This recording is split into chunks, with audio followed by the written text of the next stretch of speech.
Welcome to Bite at a Time Books, where we read you your favorite classics one bite at a time. My name is Bree Carlile, and I love to read, and wanted to share my passion with listeners like you. Be sure to follow the show on your favorite podcast platforms so you get all the new episodes. Or you can follow the show on YouTube, where we have playlists for all the stories. You can find us on all the social medias at Bite at a Time Books, or on our website, biteatatimebooks.com, where you can also sign up for our newsletter for more information on what we're reading and what's coming next for the podcasts. We're part of the Bite at a Time Books Productions Network. If you'd also like to hear what inspired your favorite classic author to write their novels, and what was going on in the world at the time, check out the Bite at a Time Books Behind the Story podcast, Tuesdays, wherever you listen to podcasts. Today we'll be continuing Wuthering Heights by Emily Brontë. Chapter 32. Bite 1. 1802. This September, I was invited to devastate the moors of a friend in the north.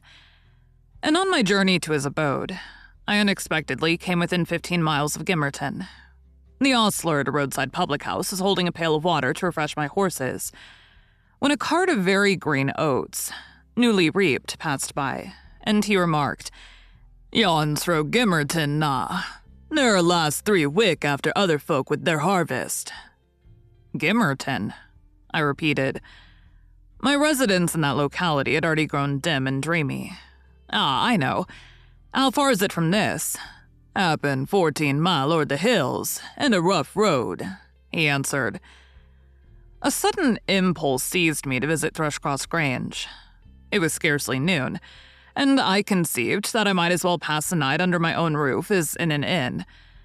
Besides, I could spare a day easily to arrange matters with my landlord, and thus save myself the trouble of invading the neighborhood again. Having rested a while, I directed my servant to inquire the way to the village, and with great fatigue to our beasts, we managed the distance in some 3 hours. I left him there and proceeded down the valley alone. The grey church looked greyer, and the lonely churchyard lonelier. I distinguished a moor sheep crossing the short turf on the graves. It was sweet, warm weather, too warm for traveling, but the heat did not hinder me from enjoying the delightful scenery above and below. Had I seen it near August, I'm sure it would have tempted me to waste a month among its solitudes. In winter, nothing more dreary. In summer, nothing more divine than those glens shut in by hills and those bluff, bold swells of heath. I reached the Grange before sunset and knocked for admittance. But the family had retreated into the back premises, I judged by one thin blue wreath curling from the kitchen chimney, and they did not hear. I rode into the court. Under the porch, a girl of 9 or 10 sat knitting, and an old woman reclined on the house steps smoking a meditative pipe. "Is Mrs. Dean within?" I demanded of the dame. "Mistress Dean? Nay," she answered. "She doesn't bide here. She's up at the Heights." "Are you the housekeeper, then?" I continued. "Yeah, I'll keep the house," she replied. "Well, I'm Mr. Lockwood, the master. Are there any rooms to lodge me in, I wonder? I wish to stay all night." "The master?" she cried in astonishment. "What, whoever knew you were comin'? Yes, should 'a sent word. There's not norther dry nor mensful about the place. Nowt there isn't." She threw down her pipe and bustled in. The girl followed, and I entered too, soon perceiving that her report was true. And moreover, that I had almost upset her wits by my unwelcome apparition, I bade her be composed. I would go out for a walk, and meantime she must try to prepare a corner of a sitting room for me to sup in, and a bedroom to sleep in. No sweeping and dusting. Only good fire and dry sheets were necessary. She seemed willing to do her best, though she thrust the hearth-brush into the grates in mistake for the poker, and malappropriated several other articles of her craft. But I retired, confiding in her energy for a resting place against my return. Wuthering Heights was the goal of my proposed excursion. An afterthought brought me back when I had quitted the court. "All well at the Heights?" I inquired of the woman. "If oughty na," she answered, scurrying away with a pan of hot cinders. I would have asked why Mrs. Dean had deserted the Grange, but it was impossible to delay her at such a crisis, so I turned away and made my exit, rambling leisurely along, with the glow of a sinking sun behind, and the mild glory of a rising moon in front, one fading and the other brightening as I quitted the park and climbed the stony by-road branching off to Mr. Heathcliff's dwelling. Before I arrived in sight of it, all that remained of day was a beamless amber light along the west, but I could see every pebble on the path, and every blade of grass by that splendid moon. I had neither to climb the gate nor to knock. It yielded to my hand. That is an improvement, I thought. And I noticed another by the aid of my nostrils, a fragrance of stocks and wallflowers wafted on the air from amongst the homely fruit trees. Both doors and lattices were open. And yet, as is usually the case in a coal district, a fine red fire illumined the chimney. The comfort which the eye derives from it renders the extra heat endurable. But the house of Wuthering Heights is so large that the inmates have plenty of space for withdrawing out of its influence. And accordingly, what inmates there were had stationed themselves not far from one of the windows. I could both see them and hear them talk before I entered, and looked and listened in consequence, being moved thereto by a mingled sense of curiosity and envy that grew as I lingered. "Contrary," said a voice as sweet as a silver bell. "That for the third time, you dunce.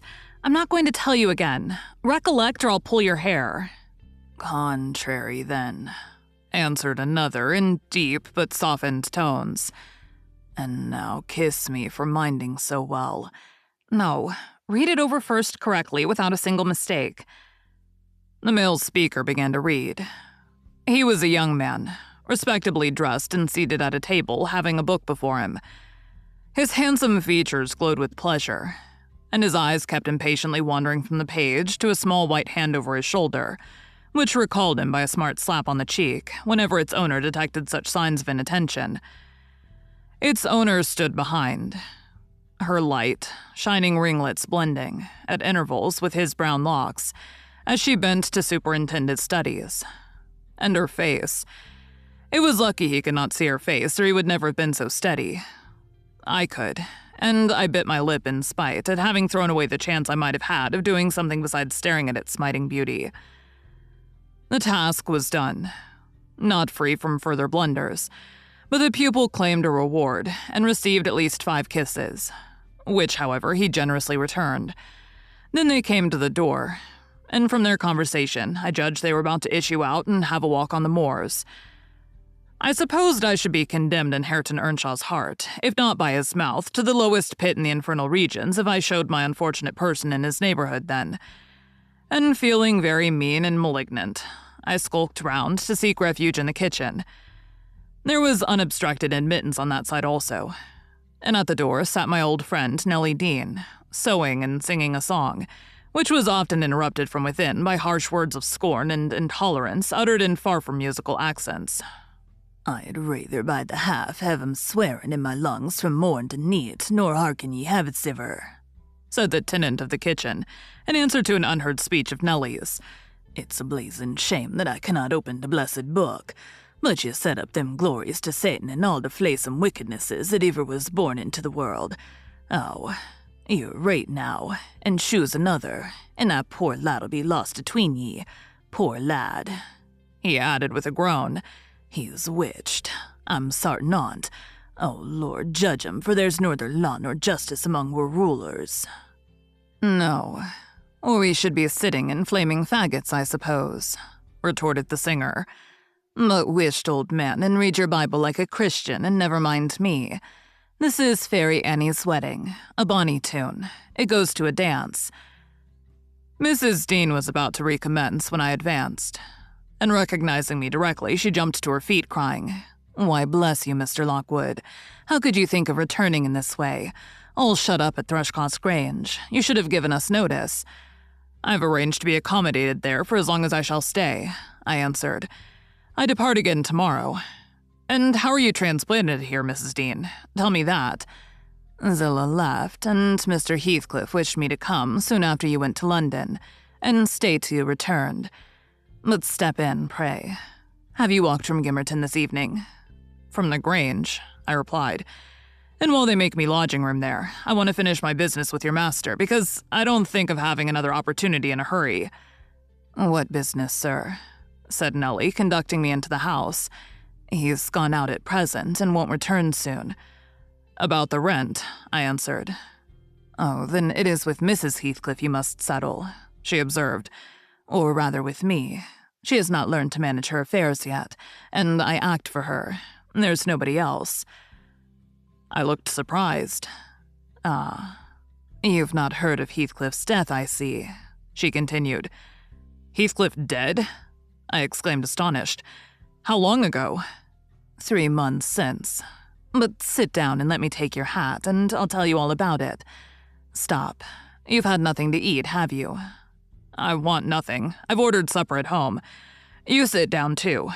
I never dreamt of his dying. Let me hear how it came to pass. You say you don't expect them back for some time. The young people?" "No, I have to scold them every evening for their late rambles. But they don't care for me. At least, have a drink of our old ale. It will do you good. You seem weary."